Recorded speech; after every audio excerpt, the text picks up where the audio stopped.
Hello, and welcome to Fresh Blood, a podcast about killing it after 40, where we prove that new blood does not necessarily equal young blood. Here to discuss what it takes to have continued success through life, I'll be your host, Jolie Downs. With over 20 years of executive recruiting experience, I've learned how much we can grow and be inspired by other people's stories. I'm excited to share that with you here on Fresh Blood.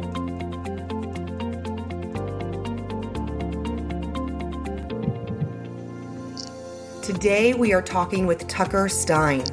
Tucker helps inspired entrepreneurs and leaders turn their personal brands into purpose-driven businesses.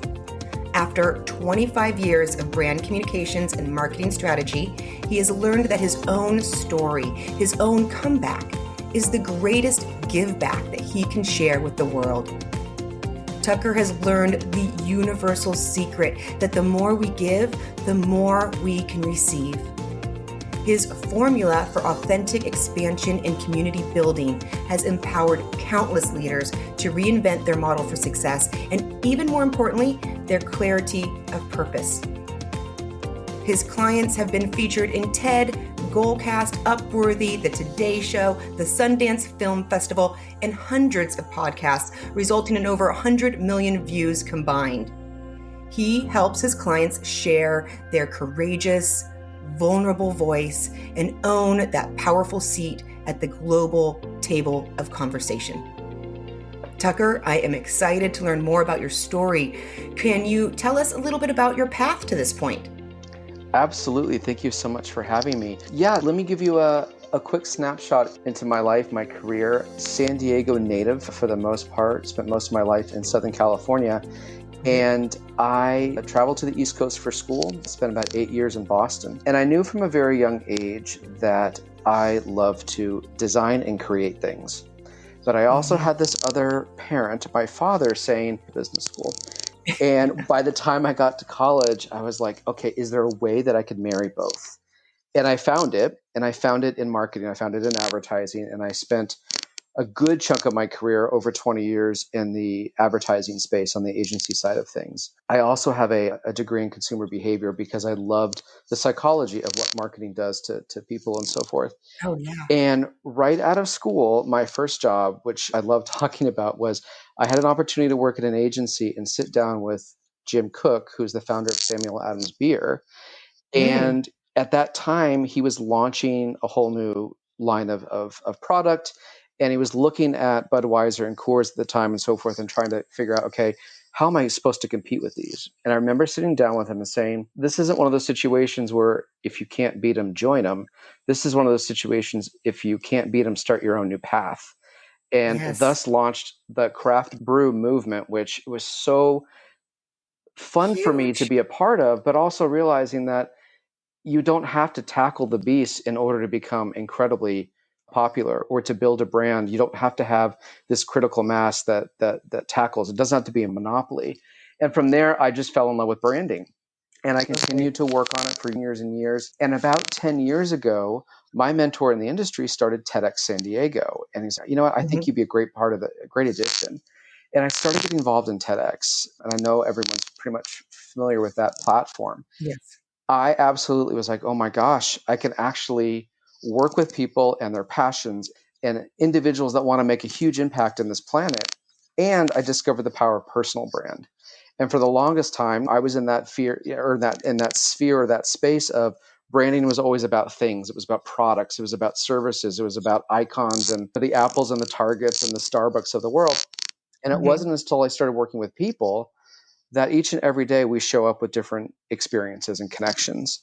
And that for me became this personal discovery around personal brand. And for the last 10 plus years, I've been working with speakers and entrepreneurs and really working with individuals looking to make a shift. 99.99% are over the age of 40 for that matter. They're either corporate burnouts, they just want to change in their life, or they've been raising a family and they want to get back into the workplace, or they've had an itch for their passion for so many years, but have done absolutely nothing with it. And I've discovered, oh my gosh, I can be that creative person that I love to do and be a part of the business world. And I've just had this incredible experience of building what I call brand architecture, personal brand architecture. And I call myself a personal brand architect. And so I still get to be that architect that I wanted to be, just from a very different perspective. And I get to be creative, which is what I always love Oh, I to love do. it. And It's so that's what brings inspiring. us here today. Oh, I love it. And that you're doing this. You learned how to do this. Marketing is incredibly powerful. It is Mhm. just, it always blows my mind as a PR marketing recruiter, talking to people every day about their successes, the impact that it has on our world. It is just, it is hard to quantify, really. Absolutely. So so I love that you have taken it and applied it to people and really helping make people's dreams come true. So I think that's it It really feels inspiring to that me. way. And we'll get into this a little bit more, but it wasn't a straight and narrow path for me. It was very bumpy just a few years ago. And what you just said was very much the reason why I had stumbled on a few things was after 25 years of being in the same business and doing the same thing over and over again and realizing, yes, Tucker, you can do it well. Yes, Tucker, this is what you went to school for. But Tucker, ask yourself at the end of the day, are you fulfilled? And Mm, I was empty. yeah. And that Yes. was a whole nother. We talked originally, Julie, about this concept of reinventing yourself at a much later age in life has been an incredibly powerful journey for me.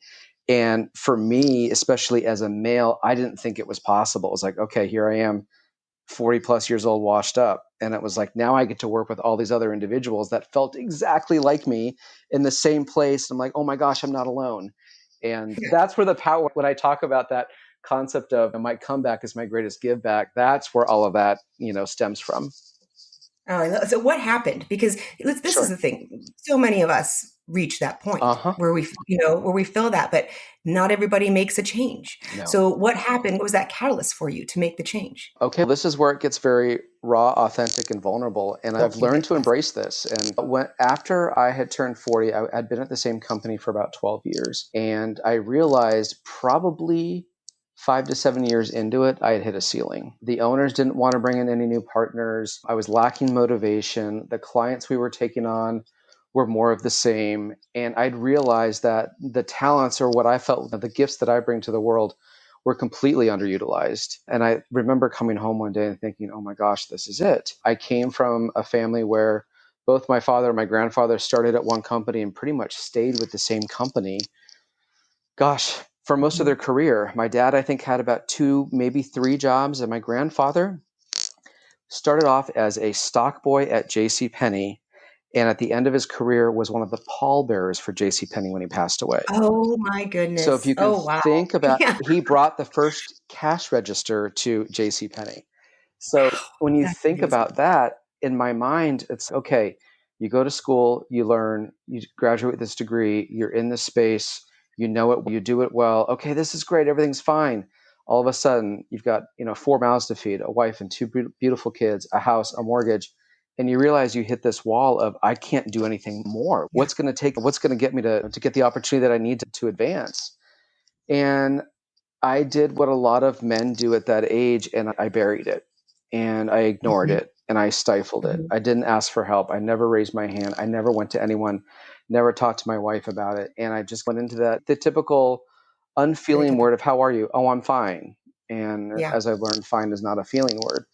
And it just got to a point where it's like, okay, I resigned. And when I say resigned to myself, that this was it. This is all that I was going to make the most of it. And I was so unfulfilled that I started to grow this incredible anxiety. I felt this incredible sense of fear around financial security, not being a Mhm. provider for my family, having to ask my wife to go back to work in order for us to make ends meet. And it just was this empty feeling. And I would go to work completely unmotivated. I would get out there as soon as possible. And then I turned to isolation. I was like starting to become more isolated. Then I turned into more towards drinking. I was a social Mhm. drinker for the majority of my life. And by the time I had hit my 40th birthday, that's the only thing that kept me sane. And for about a 3-year period, I had basically gone down the rabbit hole of I'm nothing. I don't have anything to give to the world. This is it. And what else am I going to do? And at one point, I just had decided maybe this is it. Maybe this is all God had for me on this planet. And I remember taking some time off, and I went to a hotel just to spend some time on my own. Ended up basically drinking more, isolating more. And I remember getting a text. And at some point, I'll tell my son, he's only 16 right now, but he was 11 at the time. And he said, "Daddy, when are you coming home?" And I remember getting that text and thinking, this is it. Something's got to change.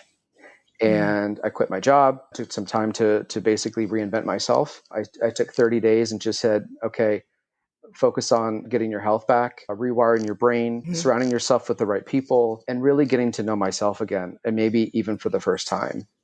And Yes. it was at that point that I realized, okay, focus on your passions, focus on what you do, stop limiting your own belief system, and freaking take charge of your life and go after it. Yes. And finally, there was a voice, and it took a lot of time for me to say, okay, I love my 40s. I can completely reinvent myself, and it's better than it ever was before. So now the Yes. decade of my 40s just felt like a complete new manifestation of what I call my own great awakening. And I love that's what brings you and I here today, is that fact that awakening happened, and yes. my comeback from that deep, dark place of you're not good enough, that whole disease that a lot of us have, to be able to help others realize that you can reinvent. And that's what I love to do. And I do it through storytelling and speaker development and branding and marketing and digital development, all of those things that make up who we are as individuals and our personal brand development. I help people dive into that so that they don't become like I was, and they don't Hmm. fall into that. They don't have to have a rock bottom or something tragic in their life for them to have to start over. And that's so. There's the real raw, vulnerable story So behind that. beautiful. I love it. Thank you so much for sharing because it's so real. It is the story of humanity. Really, it is. It was just like listening to so many other people's story. It's one of those things that we go through. We follow these rules. We follow this avenue this path that we've Hmm. been on. That's created by the people around us. The organizations around us, whatever is influencing our lives. And a lot of times we just keep going along that path without really taking a look around. And then what happens is you end up with that feeling, that unfulfilled feeling, and you don't know why, you don't know where it's coming from. And what happened with you is a very common story until you take the time to stop exactly what you did, stop and take that step back and bring that awareness and analyzation to your life to figure out what is it you want, what are your passions, what is Right. your purpose. So important. And I think we And realized after this pandemic too that for many people that were just literally working these tragic hours, that we spent so much time defining who we are with what we did, what our work yes. was, what our craft or our skill was. And one of probably the number one thing that I get from my clients is I didn't realize how unhealthy I was. I didn't realize how much I was missing out on certain things in my life, in my kids' life, or my family's life. And I didn't realize, because I was so buried in what was actually not important, that I was losing or eroding away a lot of those things. Yeah. And I realized, oh my gosh, where the shame and the guilt and the fear of what I was explaining to people basically turned into, instead of what I say, that my scarlet letter of living a sober life became my badge of honor, my badge of Oh. courage. And Mhm. so at one point, and it took me 5 years, I just celebrated 5 years of sobriety. And I finally said, you know what? Screw it. I'm just Congratulations. going to use my story as a business development tool. And sure enough, people came out of the woodwork saying, oh my gosh, how did you do it? I need to do that. My spouse needs to do it. I have friends that need support. What is it that you did to turn your entire life around and reinvent yourself, not just with your business, but as an individual, as a person? And that has been, like I said, I would say my greatest accomplishment outside my marriage and my kids is the fact that I met myself for the first time at the age of, I don't know, 43. Hmm. Isn't that, I love how you put that because it is so true. You met yourself for the first time at 43, just really got real with Yeah. yourself. I find that it's either that or you're going to go through some kind of crazy midlife crisis in a different It's way. true. Everyone's bottom or breakdown, and I say there's always got to be some sort of a breakdown to make the breakthrough, but it can happen in a myriad of different things. But for me, what I always say is, I'm sure glad that it did, because if it hadn't happened, I would have continued down a path of complete misery. And Yes. at the end of the day, all I'm doing is teaching the next generation, my own kids, that mediocrity is acceptable. Mediocrity is something to be celebrated. And for me, I realized it wasn't. And what's great now is my wife and I were better than we were before, better than ever. And we get to raise kids that are emotionally intelligent, totally aware, understand their emotional intelligence in terms of who they are as individuals. And in my own, I feel like I've broken that cycle that a lot of our parents' generations had, where it was like, bury everything. We don't show the Hmm. emotion, just Oh, follow yeah. the path. It's this and this. And don't debunk the system, because otherwise you're going to find yourself in a heap of trouble. Whereas I'm finding it's actually the polar opposite. So it's been a very refreshing, invigorating experience for all of us. And it's just something that I've grown to be very fond of. And and I'm so glad that you had me on here, because I feel like every time I get to tell this, it's just one more thing, one more person, if I get a chance to help heal or literally say, oh my gosh, it can happen, then I've done my job. Oh, yes, I completely agree because it can happen and everyone can make this change. It takes the awareness and making those steps and that Yeah. personal insight, really taking the time. What would you suggest if you're going through this process yourself? If someone were feeling like this, what would you suggest that they do to help make that change in the right direction? I get that all the time. And I know it's going to be different for everyone. But if I were to put it in some sort of advice or formula, the first thing I always say is give yourself a sabbatical. Just step back for whether it's a few days, a week, a couple weeks, whatever it is, because it's almost what I've found virtually impossible to reinvent without starting over. It's very hard to try and weigh both at the same time, because you're still like any other thing where if you're looking for a new job or this or that, if you're in transition, you're never getting the attention that you should be giving it. So I always say take the pause. And if you're Yeah. not feeling happy, before you get into those behaviors, those coping skills of, for a lot of people, it's shopping or it's exercise, it's gambling, it's porn, it's alcohol, it's any substance abuse, whatever it is, those numbing coping mechanisms never ever work, because they'll work for a time. And for me, it was a quick 2 or 3 years. But after that, your body will break down on itself. It will turn on you, and you don't even realize that's happening. So before you get into that mode, take a pause. If you are unfulfilled, take that pause. The second thing I've always found is surround yourself with people that want to see you lifted up. I Ooh, was that's a in this place of people pleasing, always saying yes to everybody. I know I was taken advantage of on multiple occasions, but at the same time, I didn't want to make anyone dislike me. I just wanted everyone to like me. Mhm. I never took any big leaps of faith. And I realized a ways into it, oh my gosh, the people around me were toxic. And the only people that weren't were my family. But because I didn't shed away the negativity or shed away, then I became toxic to the people that love me the most. And that's where That's I so true. realized that whole tribe, that building that inner circle, building the people of a tribe of like-minded souls is probably one of the greatest things you can possibly do. Um, Yes, you are who you hang with. y- Now, what did you do to make those changes? Specifically, I again, like I had to just resign completely from my job. I took some time off, and then I reevaluated everybody around me. And part of that was really difficult because as a family, we were somewhat suffering in silence. But at the same time, I really picked apart. I'm like, who are the people that I feel like I can really trust? And everybody else I had to cut ties with. And that was a really hard thing to do. But at the Yeah. end of the day, it was one of the best decisions I ever made. And then I only Oh, focused on the people that rose to the occasion. I only mm, focused, my attention on people that literally for the first time said, "Hey, how are you?" That when they actually took an interest in my own well-being. The other thing I did was, like any company does their own retreat or business plan for the next year, whatever that looks like, I put down for my own personal business plan. What is it that I love to do? What am I good at? I did my own SWOT analysis. What are my strengths, my weaknesses? What are the opportunities I have as a 40-year-old man to be able to give back to this world? And I completely wrote out a business plan based on my passions. What am I good at? Where do I want to show up in this world? And then I started asking people. Here's the other thing that's part of the equation that I say a lot for a lot of men. We can't do this is raise our hand and ask for help. The yeah. first time in my life ever I asked for help. And the way I look at it is this: I didn't ask for help because I was weak. or suffering, I asked for help because my plan for myself was so big, I knew I couldn't do it by myself.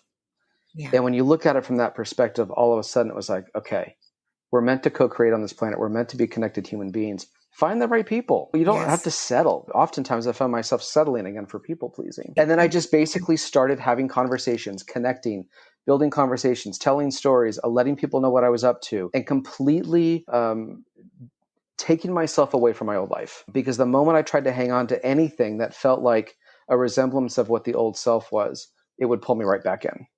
So it Oh, had to yeah. be a clean break from old and reinvent new. So this kind of like holding on to the past really didn't work for me, and I've rarely seen it work for others.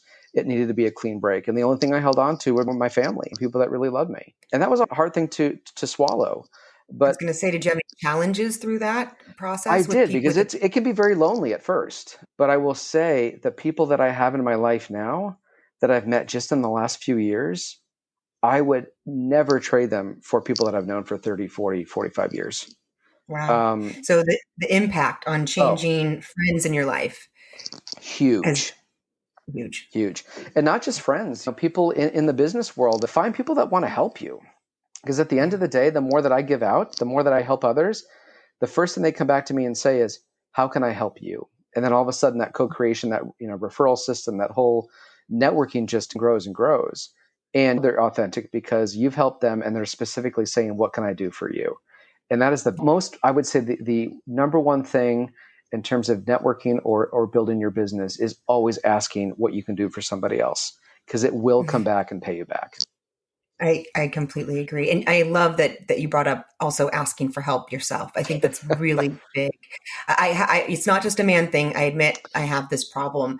And funny enough, it was an early podcast guest who talked about the power of asking for help that really Mm, helped me evaluate and look at it in a different way. Of it's not that you're putting someone else out, but when you're asking for help, not only is it helping you, you're allowing someone to give you help, which helps them. It actually makes them feel better, and it assists in your own connection between your own personal connection between the two people. And so it helped change my mind that this is a very good thing and it's a powerful thing. So I love that you yeah, brought that and up. it is a generational shift, and I'm really happy to see. Obviously, there's certain things in the younger generations that that everyone's concerned about, but also there's some incredibly positive shifts in going after what you want and being a little bit more emotionally intelligent with your feelings and be able to ask for help or really doing what you want to do. And I think one of the things that has truly helped me the most is I haven't wavered on anything specifically where it has been out of alignment. And what I mean by that is, in my old self, I would have said yes to everything. Now I can sit here and say, if it doesn't feel right, if the person doesn't feel right, if the opportunity doesn't feel right, if the product or the service doesn't have the right connotation and message, or it just doesn't feel good, it's the power to say no. This doesn't work for me, and walk away from it. And I think in the Mm, past, I would focus a lot of my energy on the things that didn't serve me. And yes. when I started to focus on the things that do serve me, they are less in terms of the quantity, but by far greater in abundance. And that has taken me much further than trying to go after and ambulance chase some of the things that weren't in alignment. Oh, yeah. Oh, yeah. No, that's very big. It sounds like through this process, has it changed your own definition of success? Yes. So, what is it now? And the reason I jumped to say yes so quickly is one of the things that I teach my clients right off the bat, that the number one brand that you need to be attracted to and own is yourself.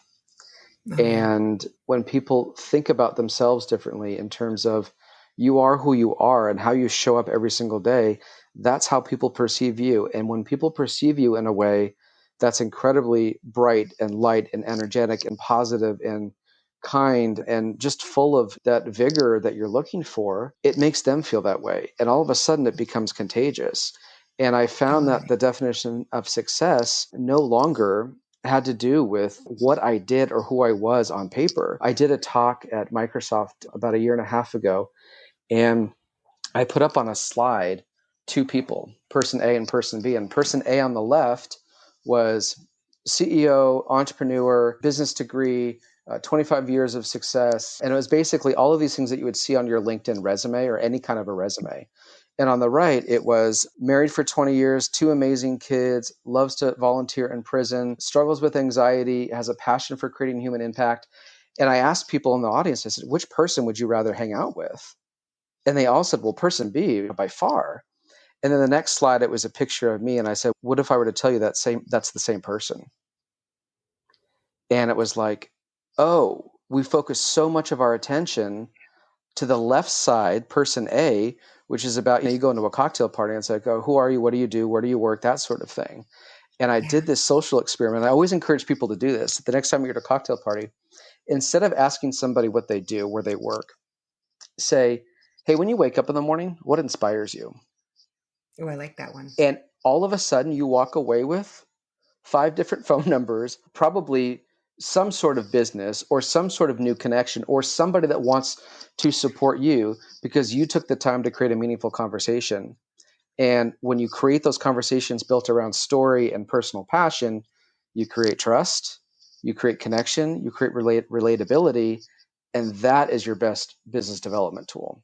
It doesn't matter even what you sell, what you do, or what that just automatically made a connection. And You're so I have seen some amazing partnerships come out of that experiment and they didn't even know what company they worked for, how much money they made, where they worked. It didn't even matter. It's like, I trust this person. This makes complete sense to me. I need to work with you in some capacity. And that is so much more powerful to say, I don't care what you do, but I know we need to work together, than to say, oh, wow, that person made, oh, okay, they have XTM, oh, yeah. And then you start evaluating them based on a surface appearance, and you don't even know any depth to the person whatsoever. And that has made a huge difference for me, especially, and for a lot of my clients, when they're looking at growing their business and building community, they look for those simple little adjustments in language that create really big results. Yeah, no, and that was a great question that you gave. What inspires you when you get up in the morning? Is there anything else that you tell your clients to, if they struggle with making that authentic connection, because it is so important? Is there anything else that you tell them to try to get to that authentic connection? Part of it is really focusing on the limiting beliefs, that little imposter that sits inside of you. And I think that's becomes one of the hardest things for people to really get rid of. And we all have it. And it shows up sometimes in the worst of times. And it usually is completely based on fear. But part of it is, again, going back to that concept of finding things that you're completely passionate about and making connection with people that have the same kind of passions. And the other thing is to do the self-work. And self-work, while it seems, oh, it's just a lot of time, it's a lot of money, it's a lot of this, invest in yourself. And most people over the years, they think, oh, yeah, I've gone to this conference, or yeah, my company sends me to this or whatever. Invest in yourself. Not a conference, but like literally take some time, find out what you are all about, whether it's an emotional intelligence program, whether it's a sabbatical on meditation and mindfulness. Maybe it's something that you've always wanted to do and you take time and you've wanted to hike the tallest peaks in the state of California. Whatever that looks like, take some time to invest in yourself because you need that rejuvenation. And oftentimes just that step back from the daily grind creates a whole new. And that's where the biggest problem for me was I always say it's the longest trip that I ever took was from my head to my heart. And because there was a huge blockage there, I got stuck in my head, and a lot of people get stuck in their head. And by the time it gets to your heart, it's so diluted and so worn out, the heart doesn't have enough to give to make it a reality. So the moment I took a break and focused on my brain health, my mental health, focusing on my anxiety, take a test, find out how you are doing inside. It's okay to say, I'm feeling a little bit anxious, or maybe I'm a little bit depressed, or I struggle with attention deficit. I can't focus on certain things. It's okay. Over time, our brain starts to react to some of the unhealthy toxins that are in our environments. So I even did some brain health exercises and did some bioneurofeedback and some mapping of my brain, reactivating the things that were no longer active, and doing those exercises and finding what certain things that, again, getting to know your body completely reprogrammed and rewired my brain to think in a different way. And I started showing up differently, waking up differently, changing my routines in the morning. Those little shifts can sometimes bring about great results. So often, before I even start with the client, one of my mandatory things is if you don't take 24 hours to invest in yourself in somehow, then we can't start. And I usually tell them to do that 72 hours before our first consult or our first session. And it's a game changer, Oh because all of a yeah, sudden you're making so instead of me trying to pull it out, even though that's part of what I do, but instead of trying to pull it out, it's already at the tip of their tongue. And then I just help manifest and magnify it on a much greater level. So I'm finding more and more older individuals doing this, because again, it's that burnout. It's that, oh, I thought I know who I was, but maybe I don't. It's again, that rediscovery of self. And at first I was, oh, this is just a bunch of, hogwash. It feels a little fluffy, whatever it is. I tell you, I was a disbeliever, and now I am beyond a believer in a lot of that stuff, because it completely rewires for you to show up as your best self. Oh, 100%. I completely agree. And I've seen the power, I've experienced the power of that myself. Mm-hmm. Is there an exercise that would be easy to share with the listeners that they could try themselves? Yes. So here's what I always do. The most or the most difficult time for me is the first 15 minutes in the morning. And it's not when I wake up or get up from bed. It's the moment my eyes open and I see the ceiling. That first Mhm. 15 minutes, my mind turns into its own enemy.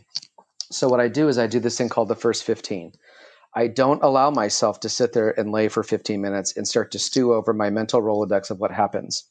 I get up immediately, splash water on my face. I move around, get some energy going. I pour myself a cup of coffee. I sit outside, watch the sun, get some sun on my face. That first 15 minutes is me.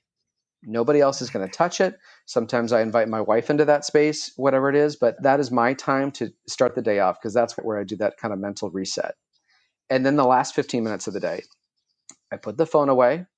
I'll set my alarm knowing, make sure that I can get up the next morning, but I either read, I meditate, I'll tell my kids stories, we talk, whatever it is, but no technology stimulation at least 15 minutes before I go to bed. It's one of the number one Yes, things that can distract us with sleep, and sleep is so important. that's And then the great. other thing that is super, and I don't work for them, but I always promote them, is an app on your phone called Insight Timer.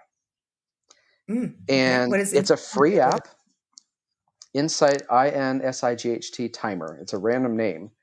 But you can go in there, and there are hundreds and hundreds of free meditations, and people meditate very differently. Some Yes. like music, some like silence, some bird noises or nature noises, some like Guided. lectures, guided Yeah. meditations. But you can pick your teachers, and it's like creating your own meditative program. And I do it every single day. Changed my life. Fantastic. Fantastic. I completely agree. Meditation absolutely changed my life. And I've found that when I stop, it feels like I've stopped showering. It's Right? it makes me cranky and grumpy, snappy. It's a must. And It's a I do must. it, and here's the other thing, is you can share it. I do it with the kids now. Both kids were, again, it's like that, watch YouTube until I fall asleep. No, we're not doing that anymore. And just that ounce of calming the mind, they're sleeping better, they wake up better. Everyone's happier in the morning. My kids have engaged in it too. And it's great if you have a family, allow everyone to participate in it. It's something that everybody can enjoy. Yes, I've been trying to get my kids to meditate, and it's not something that they have embraced with me. I have Yeah. teenagers, Uh-huh. but I just negotiated a treaty. We have Offered lots of them treaties in something our they house. wanted, but something I wanted. And so we are going to be actually branching into that this week. Hopefully it goes well.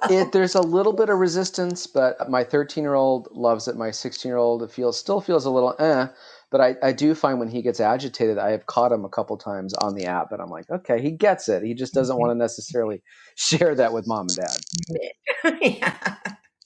That's great. So let me ask you this. Are there any other habits that you've formed that have helped make you successful? Yeah, I've touched on it a little bit. The power of saying no, That is a big one. because I was a yes person and literally to Yeah. everything. And so that was a big one. I talked about investing in self. One of my big things is contrary action. I think what got me into trouble for so many years was I stayed in my safe zone. And it was easy because I knew it, and I knew there was a calculated result and I had control over it. But what I mean by contrary action is do some of the things that you wouldn't normally do, or normally you would say no to. These can be things that are business decisions. They could be trying to talk to people that you've always had a fear of talking to. You just get that confidence to talk to them. If it's a sport you've always wanted to try but have never done it, do something like that. When we do the contrary action, we're actually building brain cells. It's very easy for our brain cells to just rot away when we don't challenge them. And Mm. if we challenge them with fear, often, again, that doesn't help them. But if we challenge them with the dopamine and the oxytocin and those really great hormones that we can secrete when we do things that make us excited and happy and fulfilled, you can actually build a stronger brain. And so I always say, when you say contrary action, I use it with my kids. My wife has used it. It's just allowing yourself to get out of your comfort zone a little bit and realize that it actually builds a lot of self-confidence. And even if you fail, as I've been trying to teach my kids now, my son came home with a failure the other day and it was really bent out of shape. I said to my son, Matt, I've had some pretty big failures in my life. And I've known, especially my biggest failure that you know about just a few years ago, has now become my greatest lesson in life. Allow those failures to become those lessons.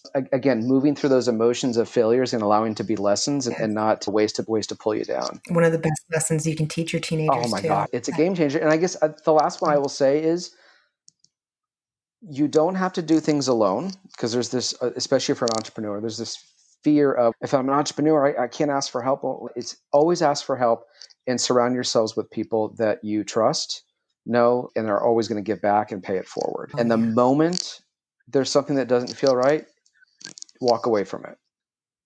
And there are some things worth fighting for and some things that aren't. Some people some people come into your life and stay for great reasons, and some people come into your life and leave for the right reasons. So I think there's just being able to look out for yourself is really important.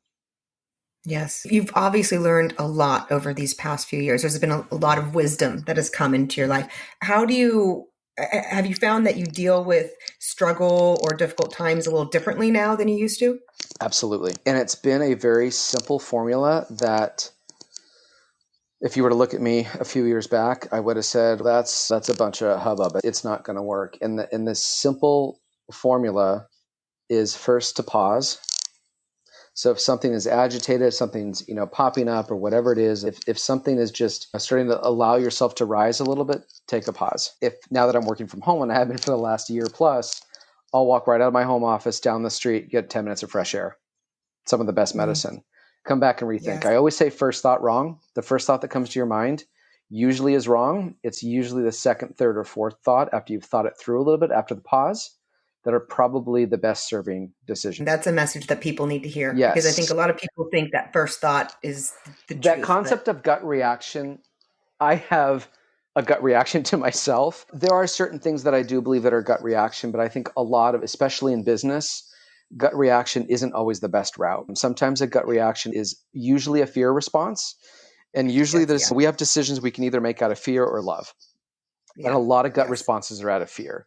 And if you can take that pause, you can move away, go down the sliding scale of fear and love and move closer to love. That is usually going to turn out the best way. Oh, that's really good. And then I always say, even after you do that pause and you still have this doubt of uncertainty, raise your hand and ask for help. Don't try to accomplish it if you still don't feel right about the answer or the path that you've paved in front of you. Get some second opinions. And then don't be afraid to co-create and collaborate. Because one of the things that I've been teaching, my kids too, is when we try to be a Jack and Jill of all trades and we try to be everything to everyone, sometimes we end up being nothing to no one. Focus on your zone of genius and find where your gaps and your holes are, and find people to fill those, so that that's how you build the team. You don't want to find a lot of people that are like-minded in terms of your skill sets and what you bring to the table. In values, yes, but in skill sets, no, because then you end up you're avoiding a lot of the things that need support.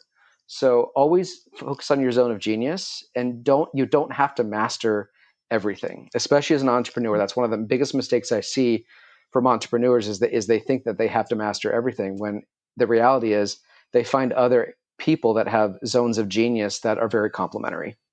Yes, I think that's why the yin yang symbol is so important. Yep. It's a visual teacher. Yes, it is. Before we start, because this is everything you've said has been so valuable. I'm glad. I'm curious, is there one change, one thing listeners could do right now that might help them get just that much closer to their own success? Ask themselves the hard question, regardless of where you're at in your life, how successful you are, how unhappy you are, whatever it is. Ask the question, am I a happy, joyous, free person at this very moment? Oh, that's good. And if you Doubt it. If you can't say yes, that doesn't mean everything's out of alignment, but there's something that's not. If you can say the answer is yes without hesitation, then you're on the right path. There isn't, you're always going to have things that are going to knock and try to beat up the joy a little bit. But if you can sit there and say and answer that question yes, then you're in great shape. If there's a hesitation or there's a no, don't be afraid to figure out what that is. Even if it means you have to change everything. I always, one of my things that I've said before, when I had that moment of personal destruction and my all-time low of lows, is I realized at the moment the only thing that I had to change was everything. And it seemed like a daunting task, but it's one step after another. And the steps in having it being, a tough, long journey, it's been years in the making, I can say that I'm happier than ever. I'm more joyous than ever and more free than ever. And I'm able to pay that forward, and I get to work with people that see that in themselves. And at the end of the day, if you can be in that space, you'll never have another bad business deal. You'll never work with another bad person. You'll never have I shouldn't say never, but you won't set yourself up for those relationships and those trials and tribulations if you stay on that path. Yeah. And I think it's beautiful. Now, what is on the agenda for you? Is there anything that you're working on?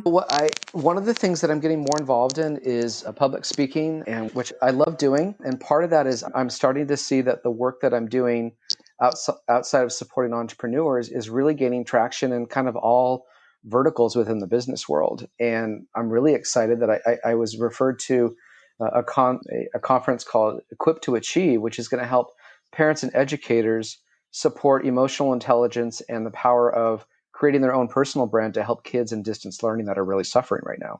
So something I never thought would actually be in alignment, and having this conversation, realizing it's absolutely 100% in alignment. So looking for other avenues to create more momentum and movement around this concept of really discovering who you are as a person, what I call the personal brand, helping people architect that, and realizing that whether you're an entrepreneur or you work in the corporate world, that personal brand follows you wherever you go.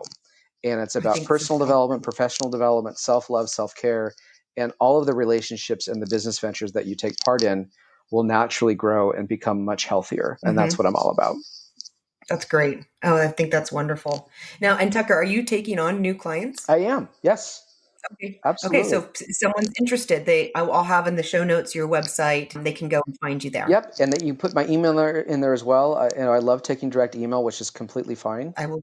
And I'm happy to. And we can sit down and do an assessment to see if it's the right fit. 9 times out of 10, people realize, oh, wow, there's more work to be done, which is exciting. One of the favorite things I love is to see the light bulb go off in someone's head when they're like, oh, maybe I don't know everything about myself. or it's maybe, or maybe it's that, oh my gosh, I could have a life that's so much better, and I hadn't even thought that I could do that. So up those opportunities. Oh, I can only imagine how what you do, how it feels so different than what you used to do. Oh my gosh, I can't even begin to tell you. I think it's great. Tucker, thank you so much for spending time with us. Well, thank you for having me. Loved our conversation. So this was great. I love Tucker's story. I'm so grateful he shared his honest, raw moments with us. When he hit that bump in the road around 40, how many of you could empathize with this? Recognizing that feeling of, am I really fulfilled? And the subsequent bearing of that feeling, that's shutting it out, ignoring it for the option of blindly moving forward with the way life is going. Such a common story that so many of us get stuck in. In life, it gives us those shake-up moments, such as Tucker's son texting him. The universe speaks to us always, but it is up to us to break through the noise and choose to finally listen. If you find yourself carrying that empty feeling, I want you to know this is not as good as it gets. It can be so much better. Tucker's story is a perfect example. Tucker was feeling lost, and like many who ignore those uncomfortable feelings, was going down a not-so-great path. He recognized this, and he took a great pause in his life. He reevaluated everything. He took time to focus on his health, on his mind, and on his life. He took stock of everything, decided where he needed to make those changes, started focusing on expanding his mindset to get rid of his limiting belief systems. He focused in on the things he could control and removed any and all toxicity. This reset led Tucker to his own great awakening and led him to feel as if he had finally found himself at the age of 43. He is now better than he ever was, living that fulfilled life he had always dreamed of. If you're feeling unfulfilled, you can do this too. While we don't all have the luxury of being able to take a big pause in work, you can carve out those pauses in life. You can carve out those moments. You are just as important as every other little thing in your life. In fact, you are even more important. Carve out time for yourself to evaluate where you are and where you want to be. You must take this time for yourself. The self-reflection is vital if you want to find your fulfillment. There is no one-size-fits-all when it comes to fulfillment. It is deeply personal for each individual soul. It starts by focusing in on the things you want in your life, not what you don't want. I think what Tucker did was brilliant. He created his own personal business plan, which is also known in other avenues as a life book. I believe everyone should take part in this process. If not once a year, then at least every couple of years. Ask yourself the right questions. If everything went exactly as you wanted it to for the next 5 years, where would you be? What would your life look like in all aspects? What are you best at? What do you enjoy the most? When you wake up in the morning, what inspires you? What opportunities can you bring forth into this world?